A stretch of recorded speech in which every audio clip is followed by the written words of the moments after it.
All right, everybody. Happy Thursday, and with a Thursday comes another pass coverage Thursday. Honestly, the pass defense was not bad against the Niners. Purdy had like 200 yards passing. He dropped back to pass close to 35 times, I think. That's not bad. I'm not mad about that. That's not why we lost that game. We lost that game because the run defense got really, really leaky, and the offense was bad, and special teams too. Actually, I should throw that in.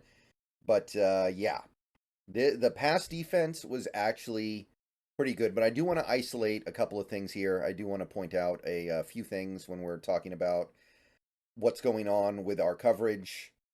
There are two players in this game that stuck out in a negative way, and they're two players that kind of sort of have something in common.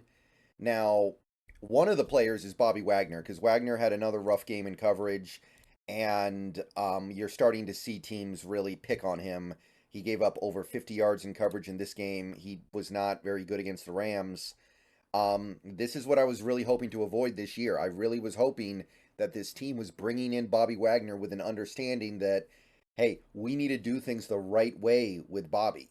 We need to bring Bobby in here and know that we can't put him in a lot of coverage situations. And early on, it seemed like we had made at least a little bit of progress. He wasn't getting destroyed, but at the rate he's going, he's going to end up having a season where he gives up almost as many yards as he did in 2019. I think 2019 was the year he really got lit up. And it's not really an indictment of the player. Like, he's old. He's old and slow and tired. He's going to give up stuff in coverage. So it doesn't seem like we have a good grasp of how to keep Wagner out of those situations like the Rams did last year. That's the bottom line here. At a time, it seemed like we did. And in this game, you watch some of these plays, some of these completions he gives up, you can feel it. We still treat him like he's prime Bobby Wagner, and he's not. So it's still not the worst. It could be worse, but by the end of the year, we might be looking at this and saying Bobby Wagner gave up 600 yards in coverage, and that's not where it needs to be. He's going to get targeted. I don't know how many times in coverage, but the way it's going, it could easily get to 60, and that's going to tell me we didn't do right by Bobby. QB rating allowed now is up to 114.6, so we're going in the wrong direction. Silver lining with the linebacker core, though, Jordan Brooks had another solid game in coverage. I think he gave up, like, yeah, less than 20 yards. And his first career interception. I mean, that was the best play we had in the whole game. And his cover numbers are still kind of staying down overall. Still not amazing, but we're very likely going to get out of this with him giving up less than 500 yards on PFR's scale, which is huge because Jordan Brooks is known for being one of the worst cover players in the league before this year. So for him to go from one of the worst to pretty decent is a huge turnaround. Now, I don't know if he's actually good in coverage, but numbers wise, he's now kind of in that territory. 86.5 QB rating is very good for a linebacker. I know the completion percentage is high, but that doesn't really bother me that much. So good for Jordan Brooks. He's holding it down here. The edge rushers did not get targeted at all in this game, so nothing there.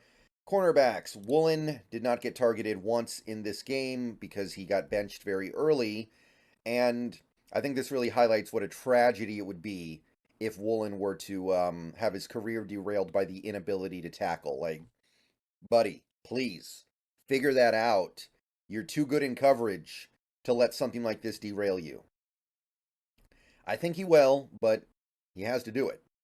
Witherspoon did get targeted a few times, nothing too bad. He did give up a touchdown, but you were talking about 4 targets and I believe 3 completions for a grand total of, let me get the number here, 37 yards. Like, given the fact that Woolen got pulled, I'm not too unhappy about that. The touchdown sucks, but that was in garbage time anyway.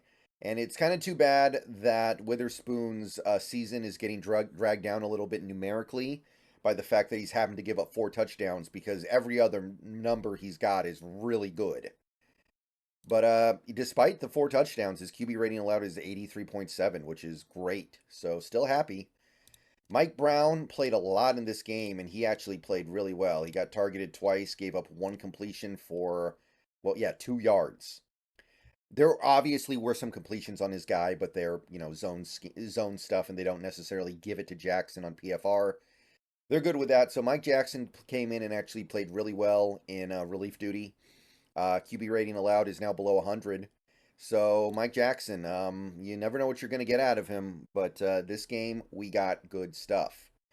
And Trey Brown, I mean, you didn't really notice him out there. He got targeted twice in this game, I believe, and he did not give up a single completion. And low key, he continues to kind of be the really quiet part of this cornerback room that is doing almost as well as the top guys. His QB rating allowed is 84.5. You would think he would be the guy that gets picked on and targeted a ton because the other guys are so good. That's not really happening. He's keeping up with both of those guys.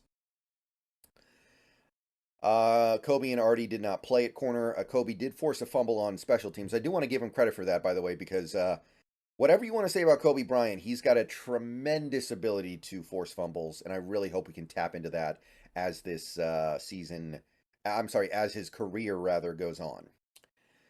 Safety, Jamal Adams continues to be an absolute terror in coverage, and I mean that in the positive way. He did get targeted a lot in this game, and he gave up a good amount of completions. He gave up 5 completions according to PFR, but they didn't go anywhere, 13 yards. So, in the irony of ironies, Jamal Adams has been phenomenal in coverage. He's still on -9 air yards on PFR. So, all of his completions are around the line of scrimmage or behind it, little screens and dump-offs. And sometimes the plays go somewhere, and most of the time they don't. Less than an 80 QB rating when targeted. So Jamal Adams, this is what happens when you use players correctly. Unfortunately, our other starting safety, Wagner Diggs, he had a rough go of it in this game. He got targeted 5 times, which is a lot for him. 4 completions and almost 100 yards. He attributed for in coverage almost half of Purdy's yards. In between that and his bad tackling, I think it's just time to acknowledge that he's not in anymore. Like, he's an okay player, but we are paying top dollar for. I don't even know if he would be better than Jarek Reed. If Jarek Reed was healthy and you put him out there, would you get anything worse?